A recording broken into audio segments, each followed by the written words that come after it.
Madam good morning. எங்கே வந்துட்டுருக்கீங்க madam? என்ன madam என்ன சொல்கிறீங்க? ஒரு நிமிஷம் இருக்குல்ல தம்பி, அந்த லைட் ஆஃப் பண்ணா அந்த பொண்ணுகிட்ட ப்ரோபோஸ் பண்றீங்க. அந்த பொண்ணு ஒத்துக்கவே இல்ல. இடத்துல முடிச்சலாமா சார்? அது முடிச்சிடலாம் சார். அதுல எந்த பிரச்சனையும் இல்லை. சரிங்க சார், ஒரு நிமிஷம் சார். மச்சான் சொல்லு மச்சான். மேடம் ஃபோன் சுவிட்ச் ஆஃப்ல இருக்குடா.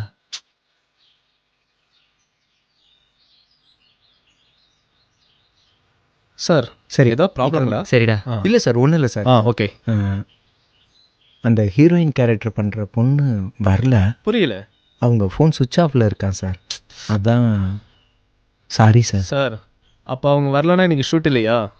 இல்லை சார், இன்னைக்கு உங்கள் 2 பேரும் தான் கம்பைன் ஷாட் வச்சுருந்தேன். அதான் சார், சாரி சார். இதுக்கு தான் ஷார்ட் ஃபிலிமுக்கெலாம் வரதே இல்லை சார்.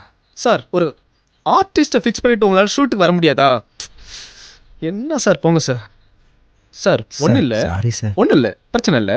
ஒரு 2000 மட்டும் அலவன்ஸ் கொடுத்துருங்க, சரிங்களா? சார் 2000 இல்லை சார், என்னோட பிஏக்கு நான் 1500 கொடுத்தாகணும், சரிங்களா? கண்டிப்பாக நாளைக்கு ஷூட்டுக்கு கூப்பிடுங்க, நான் கண்டிப்பாக வரேன். கண்டிப்பாக பண்ணிடலாம், சூப்பராக இருக்கு சார், நல்லா பண்ணிடலாம் சார். ஓகே, நான் அவர் அமுச்சு விட்றேன், அவர்கிட்ட கொடுத்துருங்க. ஓகே, வரேன் சார். ஜி கொஞ்சம் பார்த்து பண்ணுங்க ஜி. ஜி அமௌண்ட்டு மட்டும் கொடுத்துருங்க. நான் பார்த்து பண்ணுறதுக்குலாம் ஒன்றும் இல்லை ஜி. ஜி இங்கே கேமரா ரெண்ட்டுக்கு வரல அப்படின்னா இன்னொரு இடத்துக்கு போயிருக்கும். ஸோ இந்த பேமெண்ட்டை ஏன் கை காசு போட்டு நான் கொடுக்க முடியாது. கொஞ்சம் கம்மி பண்ணி பேமெண்ட்டை கொடுத்துருங்க bro. 3000. டே என்னடா பண்ணிக்கிட்டு இருக்க? காலையிலேருந்து சாப்பிடல.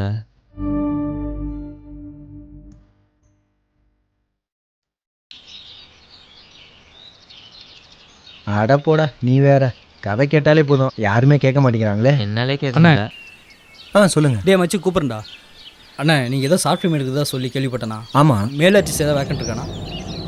இல்லை ஜி, மேல் கேரக்டர் இல்லை. ஆனால் படத்துக்கு பொண்ணு தான் பார்த்துக்கிட்டு இருக்கோம், கிடைக்கல. ஓ பாப்போம். சரிங்கண்ணா சரிங்கண்ணா. படத்துக்கு டைட்டில்ண்ணா? பொண்ணு கிடைக்கல. என்ன? உண்மையிலேயே பொண்ணு கிடைக்கலங்க. ஓ பொண்ணு கிடைக்கலையா? அதேதான். சரிண்ணா, ஏதாவது சான்ஸ் இருந்தால் சொல்லுண்ணா. சரி ஓகே. சரிண்ணா, சொல்கிறேன். ரொம்ப தேங்க்ஸ்ண்ணா. சொல்கிறேன் மச்சா, சாரிடா. உங்கள் ஷார்ட் ஃபிலிமில் கட்டி பிடிக்கிற கிஸ் அடிக்கிற சீன் ஏதாவது இருக்கா? சார் கதையை கேளுங்க சார். கதெல்லாம் தேவையில்லை தம்பி, என்ன சீன் எத்தனை நாள் ஷூட்டிங்னு மட்டும் சொல்லுங்க சார். Payment sir. பாரு டே 15000 ரூபாப்பா. சார் 15000மா? சார் பட்ஜெட்டே 30000 தான் சார். நடிக்கிறதுக்காக வந்த ஹீரோயின்லாம் அந்த காலம், இப்போ எல்லாரும் பேமெண்ட்டுக்காக தான் நடிக்க வர்றாங்க, அதை புரிஞ்சுக்கோங்க. சரிங்க சார், நான் பார்த்துட்டு சொல்கிறேன் சார். சரி கிளம்புங்க. Thank you sir. வரேன் சார். வந்துட்டானுங்க 30000 ரூபாய் தூக்கிட்டு ஷார்ட் ஃபிலிம் பண்ணுறதுக்கு.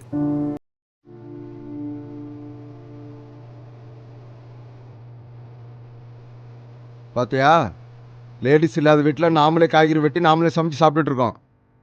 ஐயோ, நீ என்னடானா ஷார்ட் ஃபிலிம் எடுக்கிறேன் அது எடுக்கிறேன்னு சுற்றிட்டு இருக்க. வெளியே தலை காட்ட முடியலடா. பையன் என்ன பண்ணுறான், என்ன வேலைக்கு போகிறான்னு கேட்டு அவமானப்படுத்துகிறாங்க. நான் உயிரோடு இருக்கும்போது உனக்கு ஒரு கல்யாணம் பண்ணி பார்க்கணுன்னு ஆசைப்பட்றேன். நான் செத்து போயிட்டா உனக்கு யாரா பொண்ணு கொடுப்பாங்க? மச்சான் மச்சான் பொட்டுக்கல் எங்கடா இருக்கு? டேய் போடா, அங்கே தான்டா இருக்கு. இவ்வளோ நேரம் இங்கே தானே தேடணும். ரொம்ப நாள் கழிச்சு இப்போ தான்ப்பா அந்த ப்ரோக்ராம் ஸ்டார்ட் பண்ணியிருக்காங்க. விஜய் சேதுபதி, பாபி சிங்வா எல்லோரும் இந்த ப்ரோக்ராம்லேருந்து தான் வந்திருக்காங்க. கொஞ்சம் வெயிட் பண்ணுங்க. டேய் அதுக்கெல்லாம் ஒரு அதிர்ஷ்டம் வேணும். அப்பா நான் என்ன ட்ரையே பண்ணல, அதிர்ஷ்டம் எப்படி வரும்? இந்த வெங்காய கணக்கெலாம் என்கிட்ட பேசாதடா. நான் உனக்கு ஒரு பொண்ணு பார்த்துருக்கேன், நாளைக்கு எல்லாரும் போகிறோம்.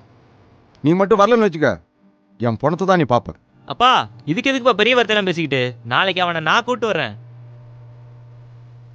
ஏ மச்சான், நாளைக்கு நம்ம போகிறோம், புரியுதா? தம்பி, உங்களுக்கு பொண்ணு பிடிச்சிருக்கா? என்னடா? ஆமாம், மாப்பிள்ளை என்ன பண்ணுறாரு? ஏதோ டைரக்டர்னு சொன்னாங்க. இதை யாரா சொன்னது? இல்லை அங்கிள், இந்த பில்டிங் கட்டுவாங்கல்ல, ஆர்ட் டைரக்டர். நான் ஏதோ சினிமா டைரக்டரோன்னு நினச்சேன். என்னங்க, மாப்பிள்ளை பொண்ணோட பேசணும்னு நினைக்கிறார் போல, கேளுங்க. மாப்பிள்ளை பொண்ணுக்கிட்ட எதனா பேசுகிறதா இருந்தால் போய் பேசிட்டு வாங்க. ஹாய். ஹாய். ஏன் வந்ததுலேருந்து சோகமாகவே இருக்கீங்க?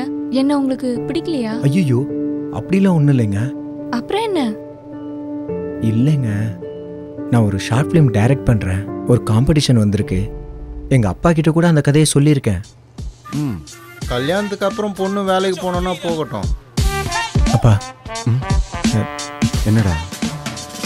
இல்லைப்பா, அந்த பொண்ணு கல்யாணத்தை 6 மாதம் தள்ளி போட சொல்லுதுப்பா. ஏண்டா, ஏதாவது சொன்னியா? அப்பா எதுவும் சொல்லலப்பா. அந்த பொண்ணுக்கிட்ட கதை சொன்னேன். நான் ஒன்று சொன்னா தப்பா நினச்சிக்க மாட்டீங்கல்ல? ஐயோ சொல்லுங்க.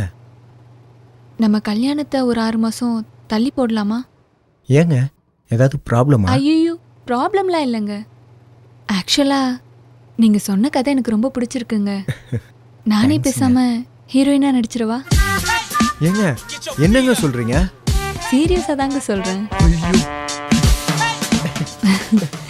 கல்யாணம் பண்ணி தான் ஒருத்தருக்கு லைஃப் தரணும்னு இல்லை, இதுதான் உங்கள் லைஃப்னு தெரிஞ்சதுக்கு பிறகு நான் என்ன வேணா செய்வேன். எஸ் ஏங்க தேங்க்ஸுங்க. ஐயோ ஏண்டா உனக்கு பொண்ணு பார்க்க வந்தா உன் கதைக்கு பொண்ணு பார்த்துருக்க?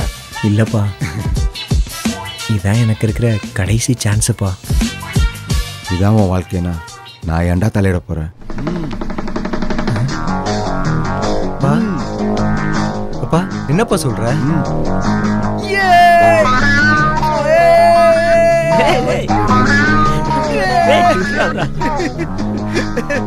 என்ன இவ்வளவு சந்தோஷம்? என்ன ஆச்சு? பொண்ணு ரொம்ப பிடிச்சிருச்சான். மச்சான் டைட்டில மாத்து, பொண்ணு கிடைச்சிருச்சே. தாவும் நதி அலை நான் மனம் திறந்து கூவும் சிறு குயில் நான் இசை கலைஞன் என் ஆசைகளாயிரம் நினைத்தது பலித்தது.